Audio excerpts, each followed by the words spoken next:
Ladies and gentlemen, please welcome Vice President of Initiatives and Strategy of the Rockefeller Foundation, Zia Khan, to the stage. Thank you. Hi, good afternoon, everyone. Good afternoon. Welcome to the final session of this very busy and interesting day. I was able to float around some of the discussion groups, and I know there's lots of good, rigorous conversation and great ideas. So I'm sure I, like all of you, are really looking forward to hearing what those results were. Let me just give you a quick overview of what's going to happen over the next hour or so. So I'll, in a moment, be inviting our panel up to join me on stage. And we will be going through the groups one by one and asking someone to report back on the major themes of what the groups felt were the most important ideas to share back with the group. We'll spend a few minutes engaging with that representative and the team. And then at the very end, the panel will have a group discussion synthesizing from everything that we've heard and reflecting on the conversation itself. So let me start by asking our panel to come up here. We have Michael Berkowitz from the Rockefeller Foundation, Ricky Burdett from the London School of Economics, and Henk Ovink from the U.S. Department of Housing and Urban Development. Come up and grab a seat. And we will now begin the report backs. We'll start with group number one, Nancy Keat, to discuss what the crowdsourcing resilience group came to talk about. Okay, thank you very much. And thank you all for staying till the end of the day. So the challenge of group number one was to talk about and identify what the emerging tools and best practices were or should be, both low-tech and high, for crowdsourcing resilience. Are we getting these up? I think they're supposed to come up. Well, yeah, here they come. Okay. So we have 5. I think that was what we were supposed to have. And the first one is that ethics count. And this was about the other slogan we had for it was data and decency. But we need to create a code of ethical practice and teach people how to use that so that everyone involved has a sense of what is the proper way to contribute to, extract from, use, share data and information. Our second one is who counts, and this is about using inclusive analytics to diversify decision-making to make sure that everybody's voice counts. And what's involved there includes different languages, different cultures and the propensities to share or not share in those cultures, different neighborhoods, and particularly finding ways to include the poor and vulnerable. Our third point is what counts. So we really need to make sure that we're taking action, making policy, forming our opinions based on evidence, and building up the tools for evidence-based decision-making on all sorts of different data sources. Our fourth was count me in, promoting crowdsourcing participation every day so that it works in crises. You have to build this muscle. It's not something we're born with, and that sort of speaks to the second point. There's only some people who are really into this. Naturally, you gotta create the muscle or the instinct for it among the rest of us.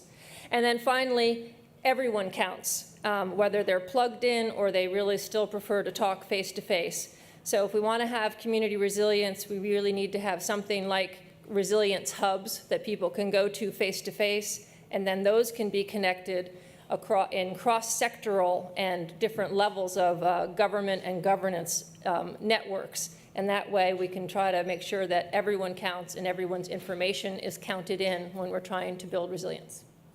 Wonderful. That's Thanks. Yeah. Thanks, Nancy. I'm curious at what point the team decided to use the word count in every single one, but I'm going to have a pause on that. At the very last 60 seconds. I'll start with a question, then turn to the panel. Am I going down or stay here? Why don't you stay up for a little while? We'll talk for about 3 minutes or so. Okay. I'm curious, when you have ethics counts, there's so many different ethics in play.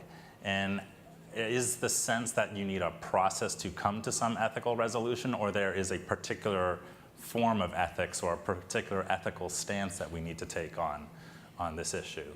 Well, this idea came from all 3 of our breakout groups, and it kind of came from different directions. So, for example, one of our participants is in the Office of Emergency Management in one of the cities.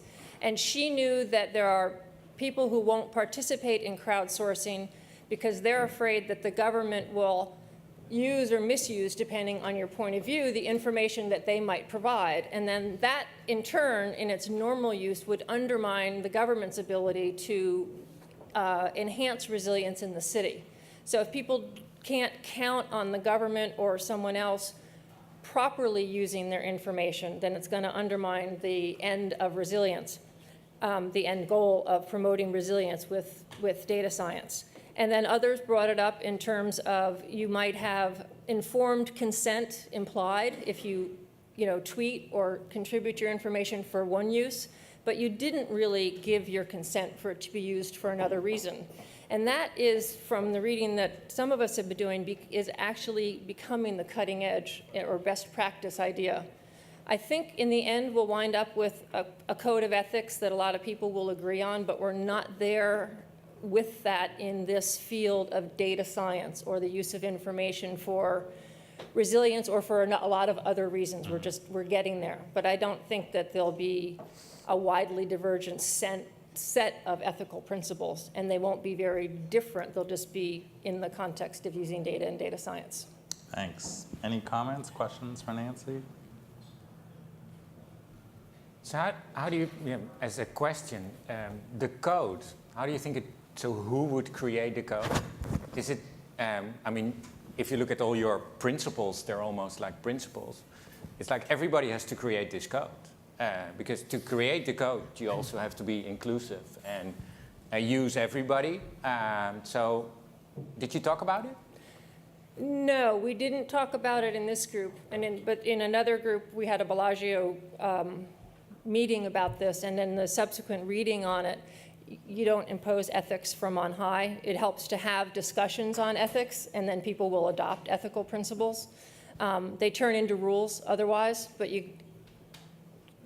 habits change by custom, so that's why it starts as ethics. But I know that there are law schools and there are business schools and data science schools that are starting to talk about that, and that is where the code of ethics will emerge from. We also know from testimony in front of Congress and in front of the European Union that it's actually the data scientists that are pushing for this. They're a little bit ahead of everybody else, that there needs to be a set of principles or ethical principles about the use of information, informed consent, privacy protection, that corresponds to the technical capabilities and the outcomes that can stem from all the capacity that we have now. Great. Thanks so much, Nancy. Thanks. Next up from group number 2, I'd like to ask Raina Lipper, who will talk about what the group discussed on building public engagement. Thanks, Zia. So I have a secret. I had the most fun group of the day. We had a great discussion around communicating resilience, and our task was to come up with talking points or messages around resilience. And the group overall had many variations on different themes, and one of the discoveries that we made was it's easier to come up with broader categories or concepts necessarily than it is to come up with discrete talking points or specific talking points. So there might be an exercise in refining some of our categories when we get to present them. Our group also talked about the importance of coming to many resilience messages through personal stories or personal anecdotes or examples where people live or exist. And oftentimes that's much more compelling than the abstract idea. And then finally, there was some group consensus that visual or graphic representation is oftentimes as powerful and compelling as the spoken word is. And we shouldn't forget that messaging is often done through visual storytelling. And I think that was an important conclusion that the group came to. So the first message or talking point we arrived at was remember X, what if? And by X, if you place in there some catastrophe or crisis or some shock, you're asking the community to remember that, whether it is Sandy or the recent crisis and flooding in Boulder. What if we had prepared better? What if we had adopted different resilience principles in our community? And I think we agreed that was really powerful. The next concept was our X. We like this X, as the last group like counts. Our X depends on a resilient city. What's your resilient story? So again, if you replace that variable of X with health or safety and security or soundness of infrastructure, we can ask them to identify in their local place what their resilient story is and connect with that on a personal level. And finally, it's not up to fate, it's up to us.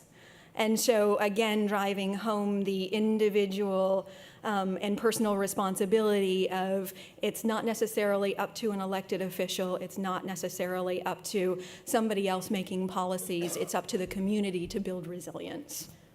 Thank you so much. Comments, questions? I have a comment which is more, cuts across, I think, probably both groups. And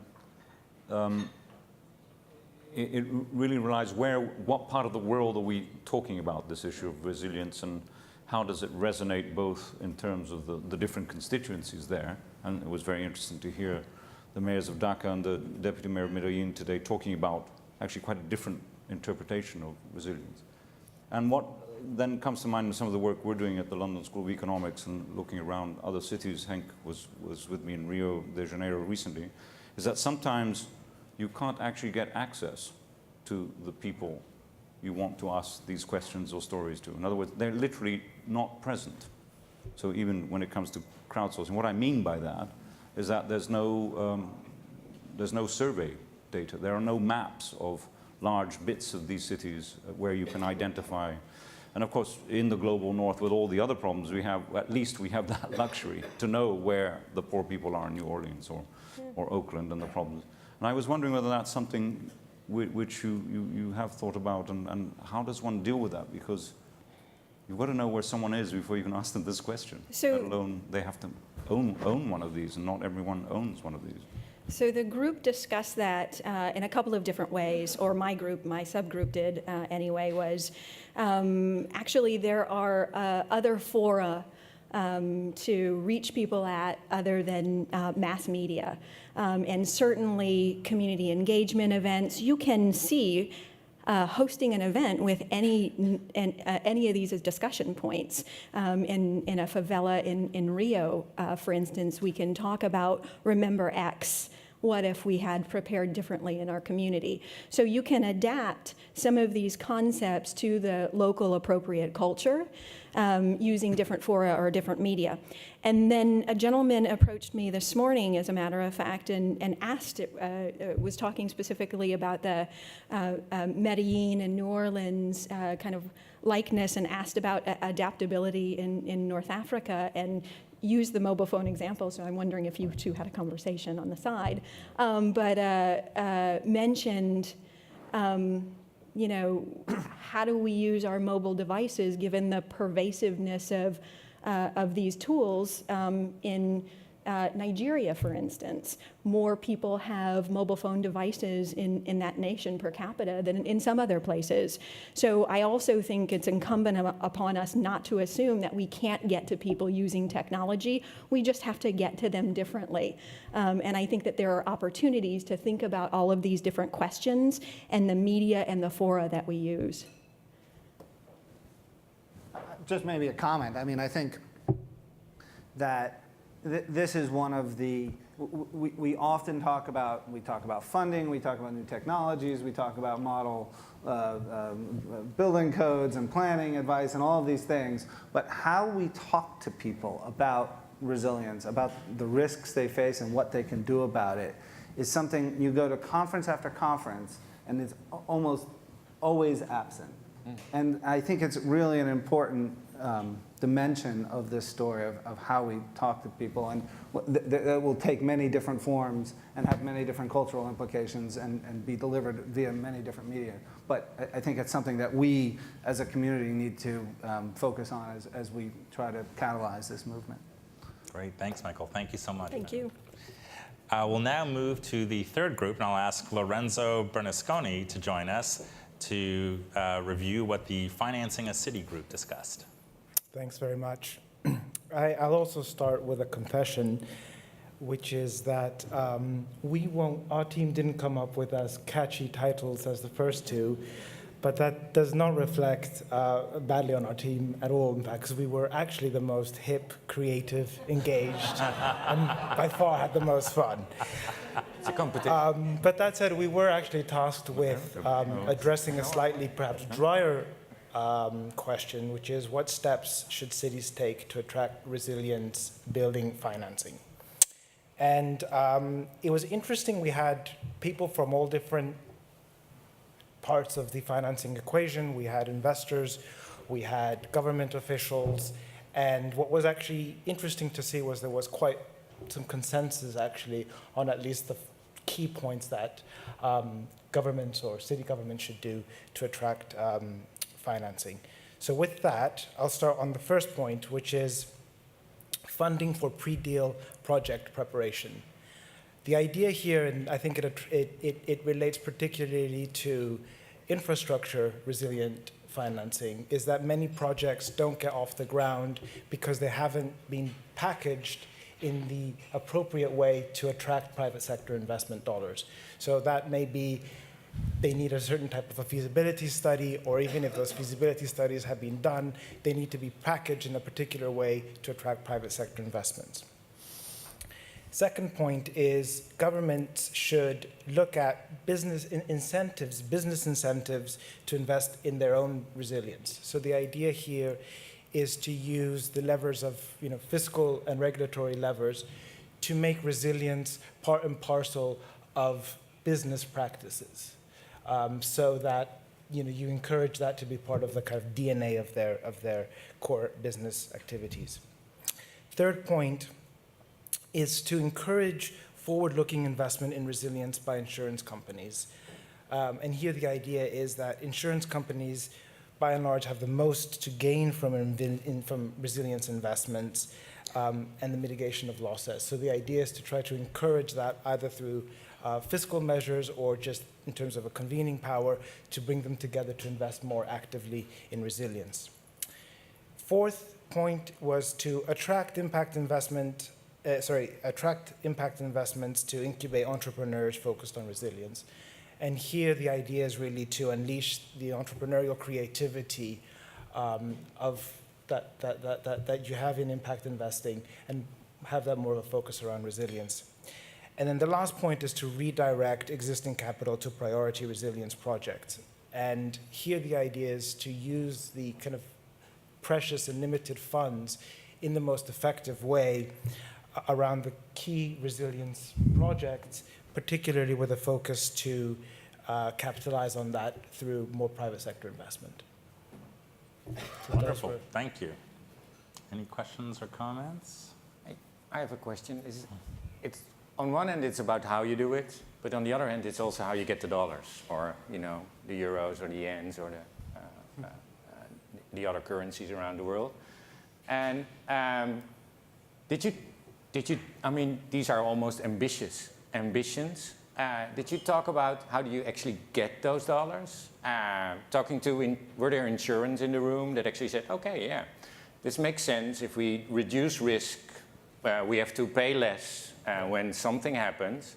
So let's already capitalize on that and invest in reducing risk. Or let's get together as private and public organizations, and if we reduce risk and create a safer region, we will, attract more investments, and the profit on that we can already invest now to reduce the risk. So that type of thinking is of course in place, but did you talk about how you do that? I mean, it's ambitions, it's ambitious ambitions, but it's very hard to get them. We've been working on the region for quite a while, trying to get those dollars on the ground now, instead of in 50 years, to work for a future that is about 50 or 100 years ahead. Yeah, that's a great point. The way that the process worked is that we voted on different initiatives, and some that were proposed that actually are already up and running, and there's the proof of concept is there. And as a group, I think we went for the more future blue sky thinking ideas. That said, I think that some of these definitely are grounded in some of the work actually we at the foundation are exploring, or we've seen in other markets, whether that's the funding for pre-deal project preparation, for instance. If you think about business incentives, I think that you see that a little bit in green in green investments. Similarly, I think on the point around incubating entrepreneurs, I mean, that's been done, and Rockefeller Foundation has been very involved in that on the kind of more purely impact investment space. So I think that there was a little bit of both, but I think you're right that there's no doubt that some of these still need to be developed. You can turn it into a principle for these 33 resilient cities and their resiliency officers to actually start off and say, okay, we need dollars for resilience. I mean, we can talk about resiliency, we can educate resiliency, we can practice resiliency, but we also need money for resiliency. So get those groups in the room and try to define the strategies that tap the future funding into the projects of today. I think that's great advice. So do you have a just point? maybe to follow up on Hank's point. I mean, I think one of the theories is that if we have deals in fundable condition, so they've got to get, that's that first point, pre-deal project preparation and technical assistance, and figuring out ways to build political will to support that throughout. Because one of the big problems that we often hear is that the rhythm of a big infrastructure project is 10 years. You have the idea, but you only get to a fundable stage 10 years later. In that, you've probably had 3 political cycles. And so, and you have to go back and so on. So the idea is, how do we get more deals to a fundable stage? We think that we should be able to find the funds if we can get good deals to a fundable stage. So that's one of the ideas. And the platform of resources that 100RC envisions will have technical assistance and hopefully some funding to help get those deals there. Wonderful. Thank you so much, Lorenzo. Thank you. And now we'll move to our last, final, certainly not least, and I'm sure the most of something group. And I'll ask Andrew Salkin to come up and talk about the infrastructure dilemma. Thank you. In a lot of ways, we can pick up a little bit on where that conversation just left off. Is infrastructure is going to be projects that are going to get funded. And we spent a lot of time thinking about how do you actually think about what is it that you're going to want to build, what is it that you're going to want to create for your community. And I think that's the precursor, maybe even to the pre-planning. And so our recommendations, I'll start there and we'll see where they go. So if you can post the first one. The first one is developing resilience lens to ensure multiple benefits. So this is something that in the beginning, our experts, Chris Ward and John Altschuler, challenged us to think about really housing, transportation, and water, as well as power, and then think about them in funding components. But what we realized very quickly is all of those are interrelated, and they all tied together. And those are the big infrastructure benefits, but then there's the social benefits that sit under there. And you really need to build this into everything that you're thinking about when you're planning and thinking about resilience. So the first thing is you need to think about resilience, you need to understand resilience, and you need to add that into the way you do business. But you can't do that, and this is the second one, unless you really understand what resilience is up and down the board. And we spent a lot of time talking about the education of the community level, ensuring the participation at the community level, and the involvement. And it wasn't just at the community level, we really talked about it all the way up and down the board, so that everybody is thinking resilience, and that there's a lot of pressure to work on projects that have multiple benefits and that are going to benefit the whole society, not just one particular stream. Then once you have all of this thought about and you're sure that it benefits a lot, you need to plan. And this is the third one. So the third one was comprehensive planning at the appropriate scale, which also we threw in green infrastructure because we really couldn't let it go and it needed to fit in somewhere. But the scale became really important to us because there can be huge scale at the regional level, right? And a lot of the solutions for resilience are going to be at the regional level. But some of the solutions are also going to be at the micro level and maybe at the community level. And we can't forget that those two things have to exist at the same time. And then our fourth recommendation is really focusing in that this notion, and this is the one that was interesting debate, is that there is a real micro solutions here that can be really beneficial. And some of them can be scaled appropriately, and this was an interesting debate because I was like, oh yeah, we can scale these solutions. But some people said no, some of them are just micro solutions that exist by themselves, and they are what's right for that community at that micro level. But this was the piece, and I think this kind of gets us almost to where the, Lorenzo left off and your questions were, is in the fifth recommendation, is you know, you got to acknowledge what you're doing. You're going to have to fund these projects, and you have to know very early on, are you funding something that is going to be a privately funded project, which means it's going to have revenue that can pay for itself, or is it going to be a publicly funded project, which means you're going to get the revenue from your society somehow, and you have to make those decisions, and you have to figure out how you're going to do that. And one thought was if there's, again, a fund to help support that, that will be a good thing. But more importantly, I think we spent a lot of time talking about just this notion of acknowledging what it is you're trying to do, and that ultimately it's going to cost a lot of money, and that you have to get that money in order to make it happen. So these are a summary of our lively conversation. Wonderful, thank you. Comments, questions? You know, I have a question maybe picking up on your last point, also connecting to Lorenzo's debrief. When it comes to funding and financing resilience, it strikes me that it's hard to do when the savings are cost avoidances as opposed to cost savings or as opposed to revenues. Did you talk about that in your group at all? And you know, I'm sure there's structures out there, but how do you make the case for it when you're trying to tell people with really strained budgets that it's about cost avoidance? I'm trying to think how that exact point came up. The idea that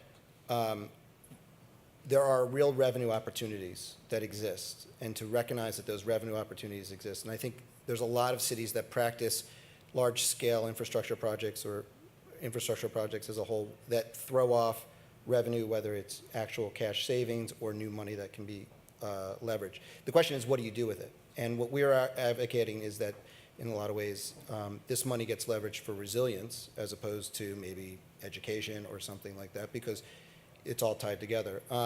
We had Dan Zarilli, who was the New York City Director of Resilience, and they were talking about a project they're running just right off the seaport, which is in Lower Manhattan, and the idea is that that area needs to be protected. If you protect it, one way to do it is to build a barrier. One way to build the barrier is to create new land. Creating new land in Lower Manhattan is actually very valuable. All of a sudden, you maybe have done something that's fundable. So that's something that we talked about. So that was one way. We didn't get into the cost avoidance and trying to bring money from the future up to the money of the present. But I think that's certainly a key piece that would probably go on if we get to, if we had another 40 minutes. Wonderful. Just to ask two questions. I mean, one is so big that maybe it's obvious, but the word that is missing here, even though I know the question is quite specific, is governance. In the sense that, again, how can you deliver any of these unless you have that level of integrated vertical or horizontal government, of which we heard a lot this morning, which I thought was interesting. And then specifically on the third point, as an architect and urban planner myself, I completely agree that comprehensive planning, et cetera, appropriate scale, green infrastructure is all good. The reality is the market, those of all of us who study cities in this room and who living with, the reality is that the market is actually going in exactly the opposite direction. Exclusive, ghettoized, separated, car dependent, So how do you change the market? And you know, it just seems to me particularly when it comes to land ownership issues. And I think a lot of in a lot of ways, 3 and 4 and 5 can't exist if you don't do 1 and 2 right, and if you're not changing how you're thinking about what your city is, what you want it to be, and ensuring that those core values are thought throughout the entire process, you don't even get there. And I think that's a lot of what we spend some time talking about, and why we put those items kind of as the beginning of the conversation. But I think you're right, and that's going to be a big challenge for cities, is to figure out how to change the way they think about their solutions and ensure that those solutions are comprehensive and meet the needs that they're aiming to achieve.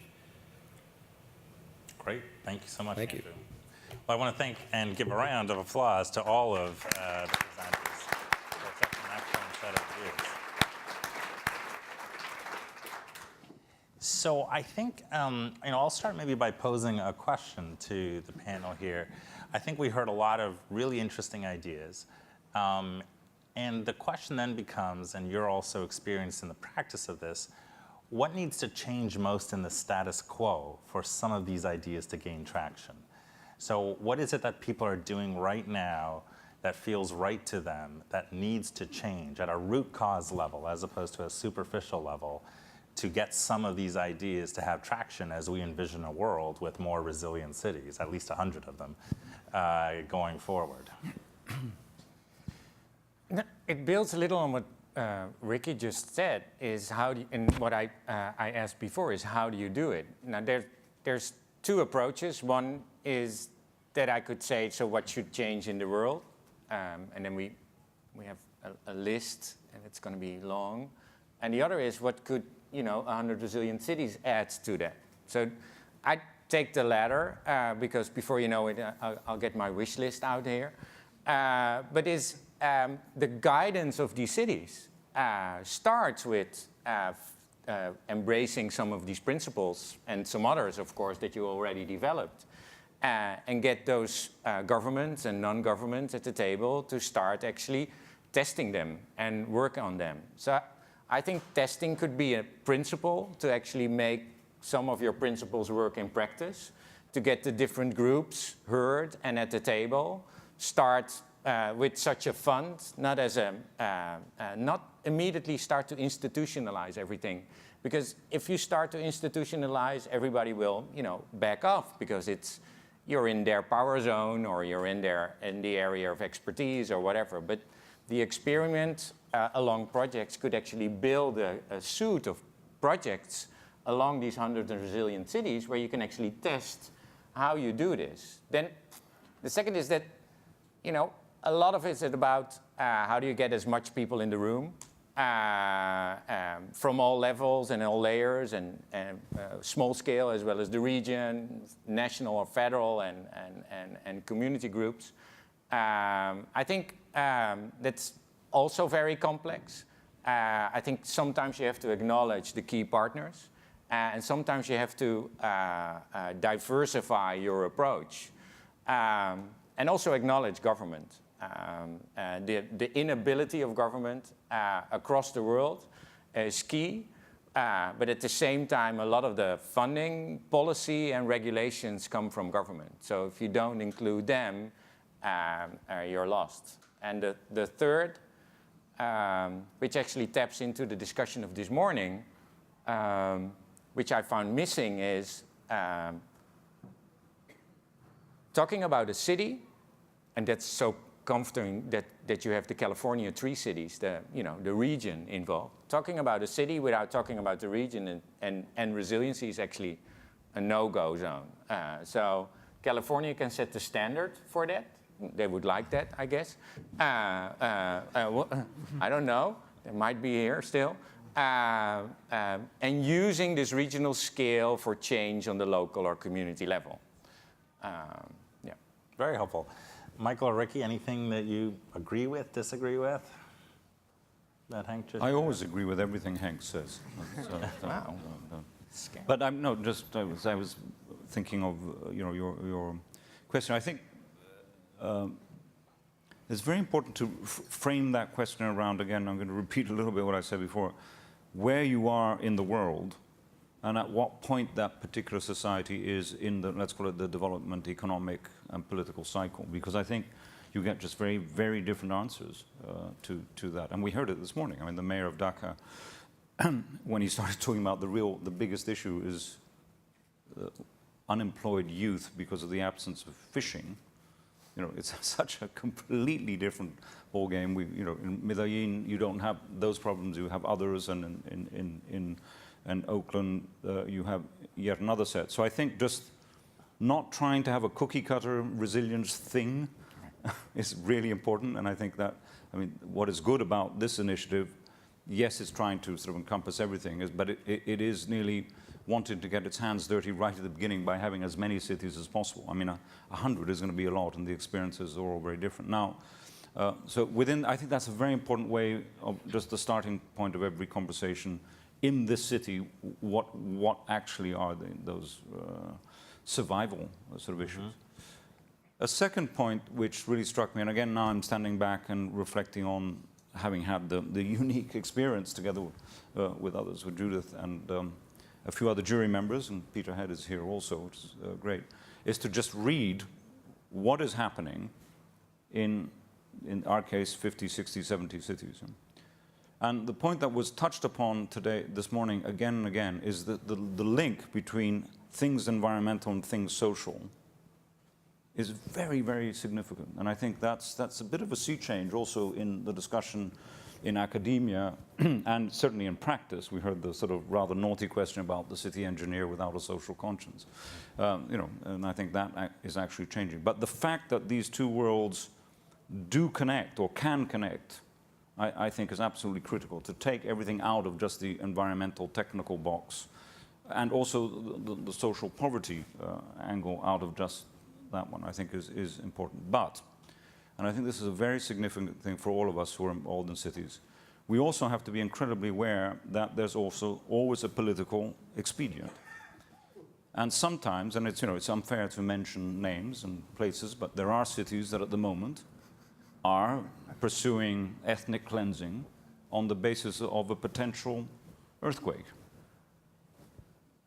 There are cities that are trying to move people around, undesirables, because it's inconvenient to have them in areas of real estate high value. And therefore, exactly our agenda, let's call it that, I think is often abused. And I think for those of us, those of you involved in an initiative like that, to actually bring those issues to the fore and be courageous about putting them on the table and saying, Mr. Mayor, why are you doing that? And two words that come to mind that we haven't talked about, but they're behind all this. One is land ownership. You can't do anything unless you have access to land. A developer who wants a return on investment over 5 years, say, is not going to think of this long term. It can only happen if there's a sort of effective either public ownership or institutions like this one, which think about 100 years because they don't need a return on investment. That is one important concept, because land ownership is a vehicle then for the second one, which is very important, is corruption. I was brought up in Italy, so I'm half Italian. There are more mayors in jail in Italy because they've, not to mention prime ministers, more mayors in jail because they've basically illegally taken European funding for totally legitimate things like solar panel fields and all that, which have never existed, but all that money goes into sort of people's pockets. So the more evolved the system gets, the more you can sort of abuse it. And I just think all these are part of the learning curve because you end up in those sort of situations. So I would add that to the notion of what constitutes resilience, its opportunities, but also its risks, political risks. Well, Michael, Ricky has pointed out, I think, some cautions around resilience and resilience gone awry, so to speak, and how it can be used because it's still a new concept for perhaps aims that we're not going to try and encourage. How are you thinking about this in the 100 resilient cities of putting up some safeguards? Yeah, I mean, I think those are all important cautionary tales that we've thought about. We don't necessarily at this point have answers. I think what we're thinking about is that this is a balance between, on the one hand, us being directive and helping cities come to the right conclusions and helping direct their thinking and supporting them to do that. but at the other side of it, making sure that they own it. And that manifests itself in a bunch of different ways. Who the CROs are going to be, what the level of planning is going to be, what decisions emanate from that planning and those policies and all of those things. So trying to understand that balance is something that I think we're very conscious of, but for which we have no silver bullets. Yeah. Great. There's no way then you have to acknowledge that what you're doing is a huge political campaign. So modesty is one, but on the other hand is you advocate for resiliency in starting 100 resilient cities all over the world. Yeah. So if you don't influence politics, you will end up with nothing. Yeah. So all these cities have elections in the coming years that you are part of this 100 Resilient Cities Coalition. So resiliency will be a mayoral task, or in election programs of politicians and political parties across the world. Otherwise, the whole ambition to get a more resilient community across the world will fail. So it's not to emphasize only on politics and government, but I think without a government that actually embraces a lot of these principles and also the risks, you will get nowhere.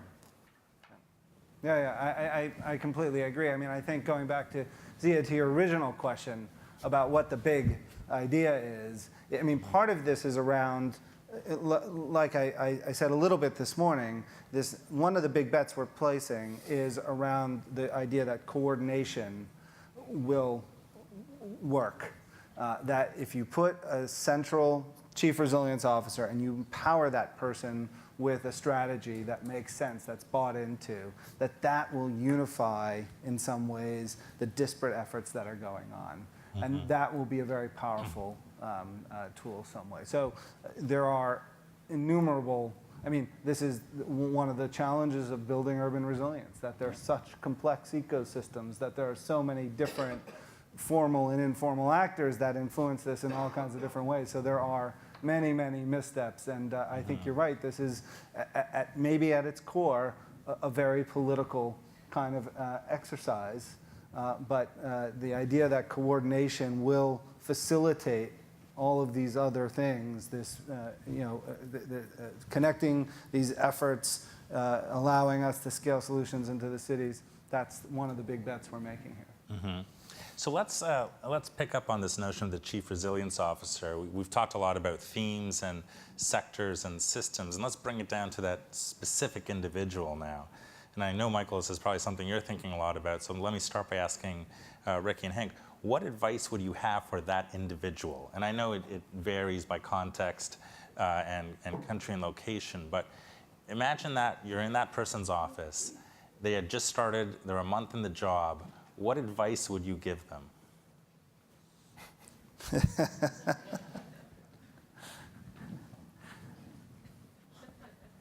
Well, first of all, whose room are they in? I think that's the most important thing, which is, are they in the room which has a door and a private door to the mayor or not? Because if they're in a room which is sort of part of the department of X, say transport, say environment or whatever, but don't have the ability to make the key decision makers think holistically. I mean, that's what you want to do. Yeah. If they don't have access at exactly those times that those decisions are being taken, and reminding the mayor before there's a council meeting, make sure you get the Secretary of State for Health, Environment and Planning to agree on this together. I think then you lose an extraordinary opportunity. So that's what I think, access and being in the right position, but also to the CRO must be much more than a CRO. I mean, I think that there's a slight danger in these terms because it sounds rather technical. I mean, it sounds like a chief operating officer, not that there's anything wrong with that, or a chief financial officer. Well, actually, you are, yes, I'm very careful as I said. No, but I think it is a political project, so it's much more like a super advisor. So I think in that sense, to have the breadth and keep that breadth for the 3 years would be very, very important, and not to get locked into a sort of technical solving problem mode, I think, is also significant. Yeah, I'd like to build on this because I think perhaps he should not be in the mayoral's office, but on the doorstep. No, on the threshold. Yes, so he or she is also as much part of politics as much part of the community and the business world and the science world and etc. and has access there too. So he or she should not only be able to call the mayor at night, but also the chairman of the university or the community worker in the vulnerable community. So having this bridge capacity as a person. So I think there's a list of qualifications for these resiliency officers, that they can stand in both worlds, have the political feel to make it work, and at the same time know what they're talking about. They can talk resilience from a physical and a social and a cultural point of view, and bridge that and connect that with the organizations they work with and not so much work for. So I think that's key. Mm-hmm. Michael, any thoughts? Well, I think when I agree with both of these, both ideas here, and I would point out that I think at the beginning when we thought about it, we thought about a new person dropped into government, right next to the mayor, as you've sort of described. And as our thinking has evolved, and I think it will be different when we're actually working with LSE on this governance, maybe on some of this governance stuff, precisely so we can kind of understand where this person should fit. One of the things we've been thinking about is how do you leverage an existing broad department to help drive that agenda. And Judy, in her speech to Abney last week or the week before, proposed that New York City create a deputy mayor for economic development and resilience. So, and then what we might do is support that position with a deputy that only thinks about resilience. So you would leverage an existing relationship, an existing department. They would have to be broad and have the right perspective and the right access. But as we first thought about it as dropping someone new in, I think we've evolved that to think there may be other ways to think about that where we leverage existing relationships and existing positions. I would add just one other thing. One of the roles of the CRO, I wonder whether the word O is correct there. Is it an officer? Maybe it should be something else. But anyway, is to also identify what are the, after he's been there, maybe not a month, but 6 months, what are the biggest barriers? What in this city is actually stopping certain things from happening? I think that and actually be able to articulate that with the knowledge, as you say, of being sort of connecting. I mean, it seems to me, you can have great ambitions and great ideas, but what if you've got a utility company which is profoundly conservative, right? Or a development community, typically, which goes completely against the grain when it comes to sort of changing the physical face of the city, particularly in areas of, or cities of intense growth. So what's stopping things from happening? Yeah. I think that could be a very important role. And I think one of the things we've been looking at is where in a city's resilience journey are they? If they're at the beginning, they might need an evangelist, someone who can really just spread the word. Whereas if they're relatively mature in these, maybe you need more of a technocrat, someone who can work, who knows municipal finance. And can really clear barriers that way to implement and get funded projects that have already been identified. Whereas, if you're at the beginning of the journey, you just need someone to help spread the word and convince people that this is something that we need to pay attention to. So thinking about the different places and what those roles may be is another complexity of what we're talking about here. As a question, it builds a little into what I just said, is who does the resiliency person reports to? I mean, resiliency has a capacity for has a transformative capacity. So it's not only about what we talked about this morning. There's a big monster out there. It could be climate change or economic or demography, and can be bounce or bounce back better. But it's also about transforming that future in such a way that we're in a better place. And this is not a government thing, but this is an everything thing. So how does this resiliency person become someone to lead change in cities, in these 100 cities across the world, and not only lead an office that tries to get that. So, you know, the position of such a person within the community of a city, being it the Denmark city or the California region, is still a question, I think. Yes, why don't we take a couple of questions and then we'll wrap up. I want just to add a question. Arnoud Molenaar from the city of Rotterdam. Arnoud Molenaar from the city of Rotterdam. We're talking about the resilience person, she or he, about the position. But does this person need a staff and a budget? I know the question, but can you elaborate a little bit on this?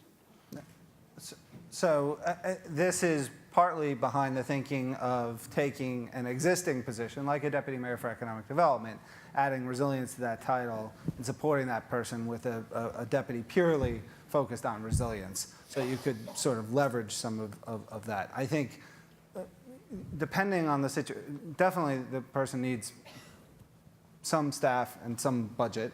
But you could see different models where they're influencers and shapers rather than having direct budgetary control, where that might also be a suitable way to push the resilience agenda forward. But Arnaud, I completely appreciate the question. I think we had a question over here.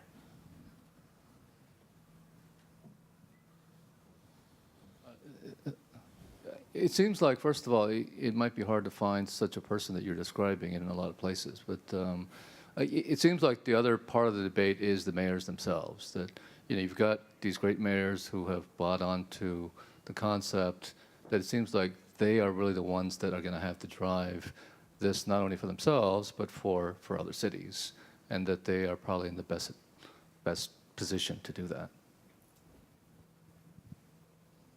I agree. Yes.